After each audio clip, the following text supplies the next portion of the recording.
Hello students, today's topic is case. A noun or a pronoun must have a relation with some other word in a sentence. This relation is called a case. Means students, a noun or a pronoun have a relation with some other word in a sentence. This relation is known as a case. There are three main cases in English. They were nominative case, objective or accusative case, and possessive case. These three are the main cases in English. Let's start with the first one. Nominative case. A noun or a pronoun that is used as the subject of the verb is said to be in the nominative case. Means a noun or pronoun that is used as a subject of the verb is said to be in the nominative case, is known as the nominative case. Students, as we know that the subject may be a noun or a pronoun. Mohini addressed the class. Firstly, student, how you will pick out the subject? By using which question word? When I've explained noun, then I've told you when we have to find out the subject, then we will use the question word who and what. Then we will ask the question to the verb who addressed the class, then what the answer will come? Mohini addressed the class. It means Mohini is a nominative case because Mohini is the subject.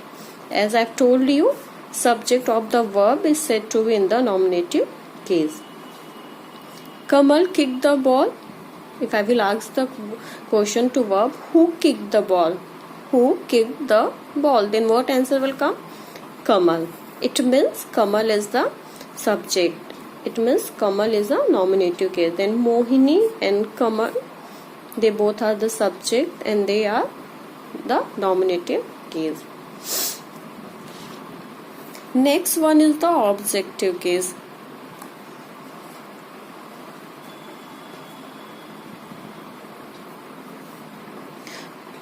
A noun or a pronoun that is used as the object of the verb is said to be in the objective case. Means the object of a sentence is known as the objective case. By which word? Which question word we will use to find out the object, what and whom. When we have to find out the object, then we will use the question word what and whom. The cow gives us milk. What is the object in this sentence? Then we will ask the question that what cow gives.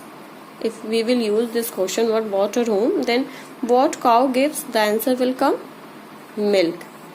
It means milk is the object. It means objective case. The teacher solved the sum. Then what teacher solved? If we will ask the question teacher what solved, the answer will come sum. The sum. It means sum is the object. It means these two words milk and sum are the objective case. Students, nominative case means the subject of the sentence, means subject of the verb is known as the nominative case, and we will use the word like who and what. By using this question word, we will find out the subject who and what. And objective case means the object of the verb is known as in the objective case. And how we will find out the object? By using this question word what and whom. As you can see, I have asked the question by this word, by using these words, and we have find out the object. These are the object and these are in the objective case. Students, these are the explanation of nominative case and objective case. Next one is the possessive case.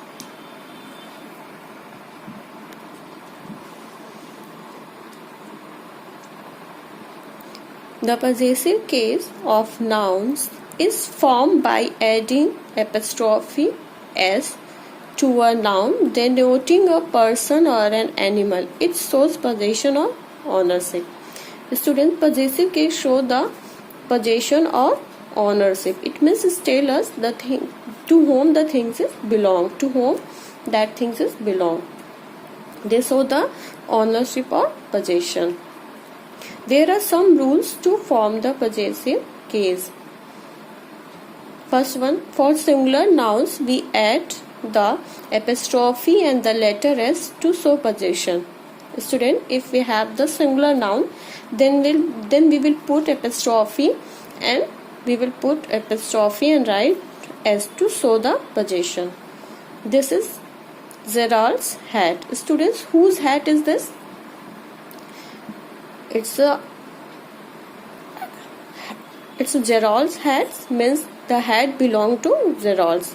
The Gerald does not belong to hat. It means who's that hat? Gerald. Then in Gerald we will put apostrophe and write s. Like here, the girl's dress. Whose dress is this? Girl. That dress belong to the girl. Then we will write girl, put apostrophe and write s. Then the girl's dress. Okay, it means when we have singular nouns, then we will simply put apostrophe and write s. Then we will write the object that belongs to that person. Next, for plural nouns we add the apostrophe to the plural noun to show possessions. Student, these are the singular nouns, but suppose that we have the plural nouns. If suppose that I have a girls, it's a plural, then I will directly add apostrophe. No need to write s 2 times because there's already given a s, so no need to write this as again. Then only simply we will put apostrophe and write the next word, like the girls' bags. As you can see here, there's already given s because it's a plural word. That's why I have simply add apostrophe. Next, the students' books. Whose books? The students' book. Means the book belongs to students and it's a plural noun. That's why I will simply add apostrophe. As you can see, I have not written here s. For irregular plurals, we add apostrophe and the letter s to show possession. Means when we have irregular plurals, means plurals that do not end with s, like men's coat. Students, men is a plural, and as you can see here, there is not given any s. Then we will add apostrophe and write s because men do not end with s. It's a plural, but it do not end with s. That's why we will add apostrophe and write s. Men's coat. The children's toys. As you can see here, children is plural, child is singular, and children is plural. But it do not end with s. That's why we put apostrophe and write s. Then children's toys. The same here in women also. The women's clothes. Women do not end with s. It's a plural, but there's not given any s. That's why we will put apostrophe and write s. Then women's clothes. Okay, next, students, it means students, when we have plurals but there's given an s, then simply we will add apostrophe. We do not write s again. But when we have plurals, means for irregular plurals that do not end with s, they are plurals but they do not end with s, then we write both one, means we put apostrophe and write s. Okay, next, for nouns then and in s, we add the apostrophe to show possession. Means there are some nouns, student, that end with s. Means they are not plural but they end with s. For those nouns we add the apostrophe. We do not write s. Let's see how. Like kids' poems. Student, kids is a name. It's not a plural. Okay, but there's given already s. Then we will put only apostrophe. No need to write s again. As I've told you, when we have s at the end of any word, means then we will add simply apostrophe. We do not write s again. Then kids poems. The boss office. As you can see, boss is not a plural, it's a singular, but there's given already s. Then there's no need to write s again. We will put only apostrophe, we will not write s. Then boss office. It means, students, if we have nouns, singular nouns, then do not end with s, means singular nouns, then we will put apostrophe and write s. When we have plurals that end with s, then simply we put apostrophe, no need to write s again. If we have irregular plurals, means plurals that do not end with s, they are plural but they do not end with s, then simply we will we put apostrophe and write s, because there's not given s.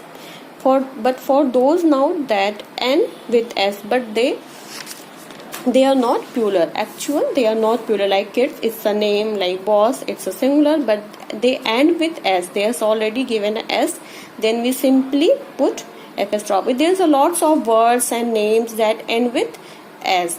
For those words, for those nouns, we add only apostrophe, no need to add s, then only put apostrophe, like kids poems and boss office.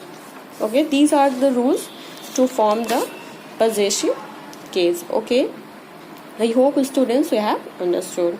Thank you.